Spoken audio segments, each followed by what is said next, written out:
નમસ્કાર મિત્રો, આજે તારીખ 30 માર્ચ સોમવાર 2026 છે અને ગુજરાતના આકાશમાં કંઈક અનોખું થવાનું છે. એક તરફ હવામાન વિભાગ તાપમાનમાં વધારાની વાત કરે છે તો બીજી તરફ ખેડૂતોના અંબાલાલ પટેલ અને લોકપ્રિય આગાહીકાર પરેશ ગોસ્વામીએ કંઈક બીજું જ કહી રહ્યા છે. આજે આપણે આ ત્રણેયની આગાહીઓનું વિશ્લેષણ કરીશું અને જાણીશું કે આજે 30 માર્ચે ગુજરાતમાં ખરેખર શું થશે. સૌપ્રથમ આપણે હવામાન વિભાગની સત્તાવાર આગાહી જોવા જઈએ તો ગરમીનો પારો ચડશે. હવામાન વિભાગના તાજા અપડેટો મુજબ 30 થી 31 માર્ચ દરમિયાન ગુજરાતમાં ગરમીનો પારો ચડવાનો છે.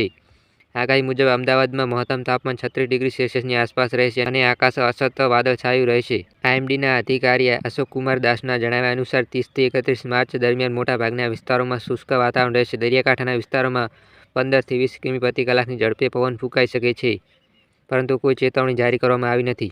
જો કે 30 અને 31 માર્ચ માટે આઈએમડીએ કચ્છ, બનાસકાંઠા, પાટણ, સાબરકાંઠા, અરવલ્લી, મહીસાગર અને દાહોદ જિલ્લામાં હળવો વરસાદ અને વીજળીની શક્યતા વ્યક્ત કરી છે.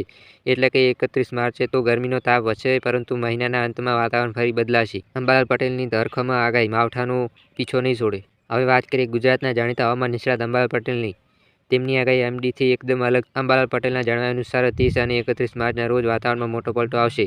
તેમણે આગાહી કરી છે કે પશ્ચિમી વિક્ષોભ એટલે કે વેસ્ટર્ન ડિસ્ટર્બન્સના કારણે ગુજરાતમાં ફરી એકવાર કમોસમી માવઠું થવાની શક્યતા છે. આ વરસાદ સાથે ગાજવીજ, ભારે પવન અને આંધી વંટોળ પણ આવી શકે છે. અંબાલાલ પટેલની સૌથી ચિંતાજનક આગાહી એ છે કે એપ્રિલ મહિનામાં પણ માવઠું થવાની શક્યતા છે. તેમના મતે 4 થી 10 એપ્રિલ વચ્ચે ફરી વરસાદી ઝાપટા પડી શકે છે અને પવનની ઝડપ 40 થી 50 કિમી પ્રતિ કલાકની ઝડપે પહોંચી શકે છે. ખેડૂતો માટે આ આગાહી ખૂબ જ ખતરનાક છે, કારણ કે હાલ ખેતરોમાં ઘઉં, જીરું, ચણા અને રાયડા જેવા પાકો લણણી માટે તૈયાર છે. વરસાદ અને આંધી આવશે તો ખેડૂતોના મોઢે આવેલો કોળિયો છીનવાઈ જશે.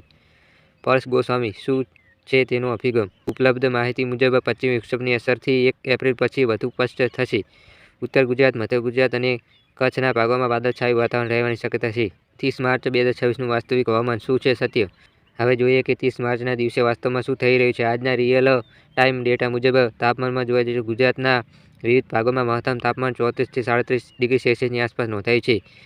ભેજનું પ્રમાણ સવારે 80 થી 90% છે જેટલું રહ્યું છે, જે દિવસ ઢળીને ઘટીને 40 થી 50% થઈ ગયું છે. વરસાદમાં 30 માર્ચે ગુજરાતના મોટાભાગના વિસ્તારોમાં વરસાદ નોંધાયો નથી, પણ આકાશ સામાન્ય રીતે સ્વચ્છ છે. જો કે ક્યાંક ક્યાંક વાદળછાયું વાતાવરણ છે. પવન પશ્ચિમ દિશાએથી 10 થી 15 કિમી પ્રતિ કલાકની ઝડપે પવન ફૂંકાઈ રહ્યો છે. એટલે કે 31 માર્ચના રોજ આઈએમડીની આગાહી સાચી પડી છે અને અંબાલાલ પટેલની આગાહી મુજબ ભારે ફેરફાર જોવા મળ્યો નથી, પરંતુ આગામી 24 થી 48 કલાકમાં વાતાવરણ પલટાઈ શકે છે. ખેડૂતો માટે ખાસ સલાહ. અંબાલાલ પટેલની આગાહી મુજબ 30 માર્ચ બાદ વાતાવરણમાં પલટો આવી શકે છે. તેથી ખેડૂત ભાઈઓએ નીચેની સાવચેતી રાખવી જરૂર છે. નંબર 1, લણણી કરેલા પાકને સુરક્ષિત સ્થળે ખસેડો. નંબર 2, ખેતરમાં પાક હોય તો ડ્રેનેજની વ્યવસ્થા ચકાસી લો. નંબર 3, હવામાનના અપડેટ્સ પર સતત નજર રાખો. 4, આંધી વરસાદના સમયે ખેતરમાં ન જાઓ. અને હવે ભારતના અન્ય રાજ્યોનું હવામાનની સ્થિતિ જાણવા જઈએ તો માત્ર ગુજરાત જ નહીં પણ સમગ્ર ભારતના હવામાનમાં ફેરફાર જોવા મળે છે. 2 પશ્ચિમી વિક્ષોભ સક્રિય થવાને કારણે પંજાબમાં, હરિયાણા, દિલ્હી અને રાજસ્થાનમાં પવન સાથે વરસાદની શક્યતા છે. ઉત્તર-પૂર્વ રાજ્યોમાં ભારે વરસાદ સાથે ઓરેન્જ એલર્ટ જાહેર કરવામાં આવ્યું છે. મહારાષ્ટ્ર, કર્ણાટક અને આંધ્રપ્રદેશમાં પણ પવન, વીજળી અને વરસાદની શક્યતા છે. આગામી દિવસોનું ચિત્ર શું કહે છે કે આગાહીઓમાં 30 અને 31 માર્ચમાં તાપમાનમાં 2 થી 3 ડિગ્રીનો વધારો થઈ શકે છે. ઉત્તર ગુજરાતમાં વાદળછાયું વાતાવરણ જોવા મળી શકે છે. 1 અને 2 એપ્રિલ મુજબ આઈએમડીના મુજબ તારીખ 1-2 એપ્રિલમાં આઈએમડી મુજબ કચ્છ, બનાસકાંઠા સહિત 7 જિલ્લાઓમાં હળવો વરસાદ અને વીજળીની શક્યતા છે. એપ્રિલની શરૂઆતમાં જ અંબાલાલ પટેલે ફરી એકવાર પ્રી મોન્સૂન એક્ટિવિટી જોવા મળશે. હવે કોની આગાહી સાચી છે તે જાણીએ તો મિત્રો, 30 માર્ચના દિવસે આઈએમડીની આગાહી સચોટ રહી છે અને તાપમાનમાં વધારો નોંધાયો છે. જો કે અંબાલાલ પટેલની આગાહી 31 માર્ચ બાદ સાચી પડી શકે છે.